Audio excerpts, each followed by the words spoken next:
السلام عليكم ورحمة الله. ازيكم يا بنات؟ عاملين ايه؟ يا رب تكونوا بخير وبأحسن حال. لو انت جديدة معايا في القناة وأول مرة تشوفيني، يشرفني اشتراكك معايا في القناة. هتنزلي تحت هتلاقي كلمة اشتراك باللون الأحمر، هتضغطي عليها وتضغطي على الجرس اللي جنبيها وتختاري كلمة الكل، عشان كل ما انزل فيديو جديد يوصل لك بيه إشعار، وبكده تبقي انضميتي لعيلتنا الجميلة. صباح الهنا، صباح التفاؤل، صباح كل حاجة في الدنيا، صباح التكتكة، صباح الدنيا المطر السقعة، صباح الدنيا اللي بقالها كام يوم بتشتي والدنيا يعني ايه، ساقعة موت موت موت. النهاردة هنعمل كده روتين خفيف مع بعض، روتين شتوي، فهنشوف هنعمل ايه مع بعض وتابعيني لآخر الفيديو.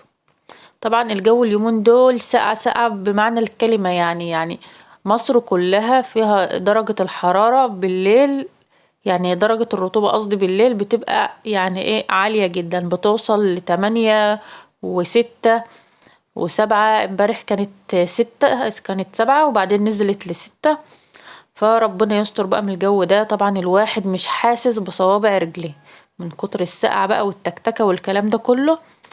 صوابع الرجلين بالذات بتبقى حاجة صعبة يعني في الشتاء، بقى لو اتخبطت فيها بيبقى يا نهار ابيض يعني.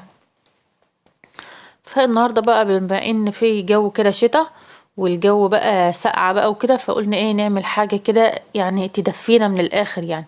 فهنعمل ايه بقى؟ هنسلق لحمة عادي جدا، مش هنعمل فيها اي حاجة يعني، زي ما انتوا شفتوا كده شوحتها الاول كده وحمرتها، وبعد كده بقى نزلت عليها بال اللهم صل على سيدنا محمد. عود قرفة خشب، عود قرفة يكون سيجار. طبعا القرفة الخشب انواع، فالسيجار احسن نوع وانضف نوع. نزلت بعود قرفة سيجار، ورق لوري، وحبهان، وفلفل اسمر، واللهم صل على سيدنا محمد. في الاخر بقى بنحط الملح.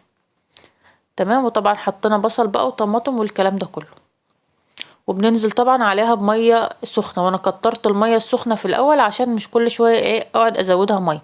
على ما تستوي يكون الشوربه بتاعتها تمام كده ومية مية يعني. عملت جنبها شويه بطاطس بالصلصه ورقص ابيض، والحمد لله رضا قوي كده. فده كان غدا بسيط يعني وسهل، عشان ايه السقعه بقى وكده، فقلنا ايه حاجه تدفي بقى في الجو السقعه التكتكه ده. طبعا بعد ما بنخلص بقى الغدا بنشطب البوتاجاز. البوتاجاز بتاعي الحمد لله ما كانش فيه اتساخات قد كده، حاجه بسيطه، لان ايدي فيه طول ما انا ايه شغاله في الطبيخ يعني، فبحاول على قدر الامكان اي طرطشه اي حاجه وقعت بمسحها على طول. فعشان كده البوتاجاز بتاعي بيبقى نضيف.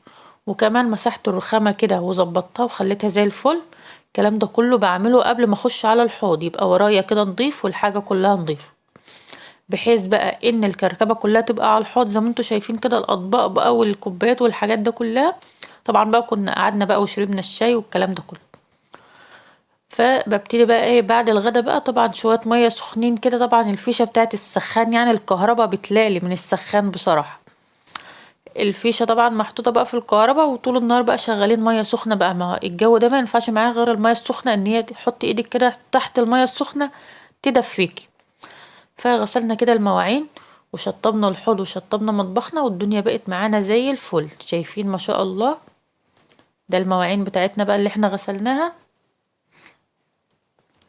وحوضنا نضيفه زي الفل، وكمان المطبخ بتاعنا زي الفل، والبوتاجاز تمام. جينا بقى بالليل عايزين بقى طبعا يتعشم او عايزين حاجة بقى ايه يتسلوا فيها. جبنا طبعا بقى التسالي بتاعتنا، جبنا لب وجبنا المقرمشات اللي احنا بنجيبها دي وتمام التمام. وعملنا كمان بيتزا. ده ترمس كده كان عندي في التلاجة، بعينه في التلاجة عشان ما يسوس. فعملت ايه بقى؟ فحطيته بحطه في التلاجة وطلعته بقى عشان انقيه كده واقابله برضو ايه من التسالي وكده. هنعمل بقى بيتزا. مقادير البيتزا معانا ايه؟ معانا معلقة لبن بودر كبيرة، وطبعا معلقة خميرة برضو كبيرة، وتوم بودر وبصل بودر وزعتر وسكر، واللهم صل على سيدنا محمد، ملح، وربع كوباية زيت. ومعايا هنا دي مية دافية هنعجن بها، ومش هناخد طبعا الكمية دي كلها. ومعايا هنا كوبايتين دقيق. فهننزل بقى بالمكونات الجافة كده على بعض، ونبتدي ان احنا ايه نقلبهم بالمضرب بتاعنا. المضرب هيقلبهم معانا كويس جدا. فهنديهم تقليبه حلوه، وبعد كده ايه هنعاير بقى ايه بالكوبايه الميه بتاعتنا. هننزل بقى احنا عايزينها كده زي مقدار تقريبا الزلابيه، يعني ايه العجينه بتاعت البيتزا بتاعتنا تبقى عامله زي ايه عجينه الزلابيه كده، لا هي سايله قوي ولا هي متماسكه قوي. فهنعاير كده بالكوبايه ونبتدي نحط ونقلب لغايه ما نوصل للقوام اللي احنا محتاجينه. تمام كده حطينا كوبايه، ودي تاني كوبايه بنحط منها كده، وبعد كده ايه هننزل ايه بالزيت بتاعنا بالشكل ده كده. طبعا الدقيق بقى مش زي بعضه، في دقيق بياخد سوائل كتير وفي دقيق بياخد سوائل اقل، على حسب نوع الدقيق بتاعك. يعني اما تيجي تعملي الوصفه دي شوفي نوع الدقيق بتاعك ايه هياخد معاكي ميه قد ايه، لانه طبعا الدقيق مش زي بعضه. خلاص هنا بقى قلبناها وخليناها تمام وزي الفل. هنغطيها بقى ونحطها في مكان دافي بحيث ان الخميره بتاعتنا بقى ايه تتفاعل كده وتشتغل في العجين بتاعتنا.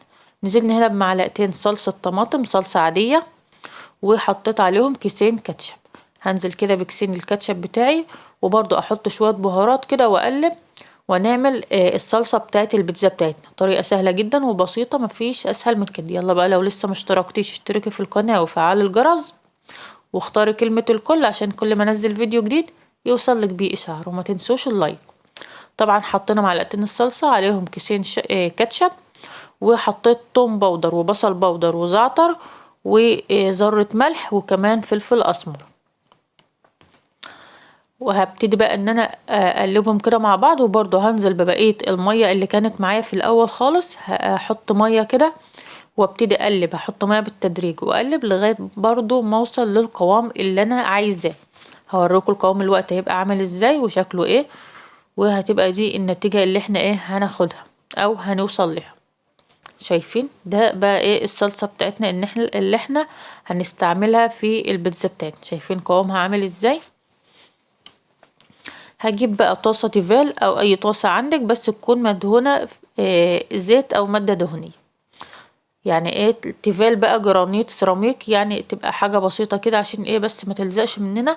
هنحط كده على البارد، هنحط الاول ندهن بالفرشة، وبعدين هننزل بقى ايه بالعجينة بتاعتنا بعد ما خمرت بقى، ونبتدي ان احنا ايه نوزع الخليط بتاعنا ده في المقلاية بتاعتنا. شايفين بالشكل ده كده. وهنحط بقى كمية حلوة عشان لا تبقى تخينة قوي ولا رفيعة قوي، بحيث ان هي ما تتلسعش ولا تتحرق لو رفيعة، وكمان لو تخينة ما تبقاش عاملة زي العجين. شايفين النار كانت عاملة ازاي، يعني اكنك بترددي رز. هحط العجينة وبعدين اغطيها شوية لغاية ما اطرفها كده احس ان هي استوت زي الكريب. زي الكريب كده ما بتحطيه طرفه بيستوى. فدي اول ما اطرفها كده تحس ان هي استوت، هتبتدي بقى ايه تحطي المكونات بتاعتك. هتعملها كده وهي عجينة، ايوه هنعملها كده وهي عجينة، وهتشوفوا النتيجة في الاخر. وهتبقى دي الطريقة السهلة ليكي والمعتمدة دايما، ولا هتقعدي بقى تعجني ولا تهبطي في نفسك ولا كمان تستنيها على ما تخمر. ودي طريقة سهلة جدا وبسيطة، يعني في 10 دقايق بتكوني مخلصة البيتزا بتاعتك. تمام. هنا بقى حطينا طبعا الصلصة بتاعتنا، ونزلنا بقى ايه بالجبن. جبنة بقى موتزاريلا، جبنة رومي، جبنة شيدر، ميكس جبن، الجبنة اللي ايه اللي تحبيها والمتوفرة عندك. نزلت هنا برضو بالفلفل الاخضر. ومش مهم ايه ان انت تنزلي ايه حاجة بالتدريج، يعني اللي انت عايزة تنزلي بيه الاول براحتك خالص. نزلت بقى بالبصل الاخضر مقطعاه كده زي حتت صغيرة زي مكعبات طبعا بقى عشان الولاد وكده. وكمان نزلت بالزيتون، وهنزل هنا باللانشون، هنعملها هنا باللانشون. عايزة انت بقى تعمليها بالحشوة اللي على مزاجك. هتعمليها ميكس جبن، هتعمليها بالسجق، هتعمليها بالسوسيس، هتعمليها بلحمة مفرومة. اللهم صل على سيدنا محمد بخضار. لو الحالة بقى مية مية وتمام التمام ممكن تعمليها بجمبري او لحمة مفرومة، يعني الحشوة اللي تحبيها. نزلت هنا برضو بعد ما حطيت اللانشون بقى والكلام بتاعنا الجامد ده، حطيت بقى ايه شوية جبنة رومي كده وعليهم جبنة موتزاريلا، وتوصي جامد يعني ايه بالجبنة الموتزاريلا بقى في الاخر كده، لان دي هي ايه هتبقى التركاية والبطل بتاعنا في البيتزا بتاعتنا. وبعد بقى ما حطيت الكلام ده كله غطيتها بقى عشان ايه الجبنه كده تسيح. طبعا هي مش محتاجه يعني ان الكلام ده يستوي، هي العجينه ساعه ما تغطيها هي اللي هتستوي. وكمان الجبنه تسيح، شايفين لونها دهبت من تحت ازاي، يعني ريحه وطعم ما شاء الله تحفه. احنا وقفنا كده في المطبخ اتسلينا عليها، يعني ما احتاجناش ان احنا كده نروح نقعد كده ونستريح ونقعد ننقنق كده وناكل، لا واحنا واقفين كده. الكميه بتاعت اللي انا عملتها في الاول دي عملت لي بيتزتين، فعملتها كده بالطريقه دي. وكمان هبتدي بقى ان انا اقطعها كده عشان هي سخنه بس، فانا مش عارفه ان انا اقطع. شايفين الجبنه بتمط ما شاء الله ازاي. محتاجه ان انا اجيب القطاعه بتاع البيتزا دي، سهله جدا وبسيطه يعني، بتريحك كده في التقطيع، لكن السكينه بتخلي البيتزا بتاعتك بتروح وتيجي معاكي كده ايه في الصينيه. وكمان كانت سخنه مش عارفه امسكها. طبعا بقى هنجيب بقى الكاتشب بتاعنا الحلو ده، شايفين الجبنه عامله ازاي، سيدي يا سيدي.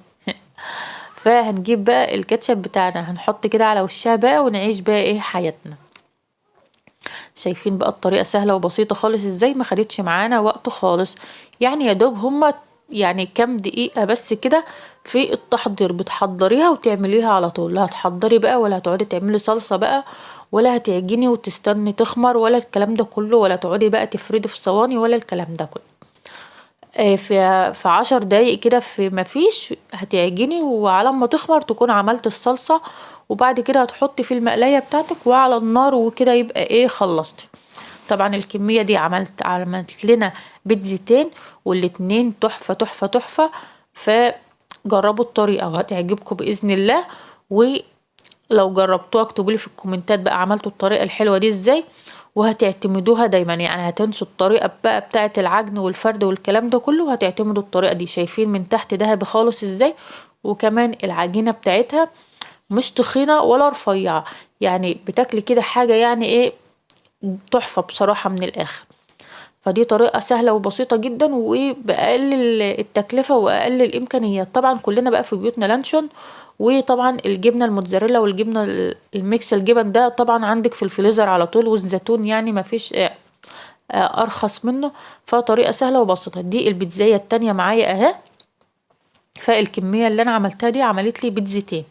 فشايفين بقى الجبنة سايحة ازاي وتحفة. وطبعا اهم حاجة في الموضوع يكون نوع الجبنة جايباه من مكان كويس ومكان مضمون، بحيث بقى ان هي تديك المطة اللي انت عايزاها او انت تحبيها. مش مهم الشكل عندك بقى، ومش مهم مثلا الجبن والكلام ده كله، يبقى براحتك خالص، بس برضو الجبنة بتفرق في الطعم. تمام. شايفين ما شاء الله، يعني حاجة كده من الاخر تحفة تحفة تحفة. يلا بقى عايزة لايك حلو كده، واللي مشتركش في القناة يشترك في القناة ويفعل الجرس ويختار كلمة الكل، عشان كل ما انزل بقى فيديو جديد يوصل لكم بيه اشعار.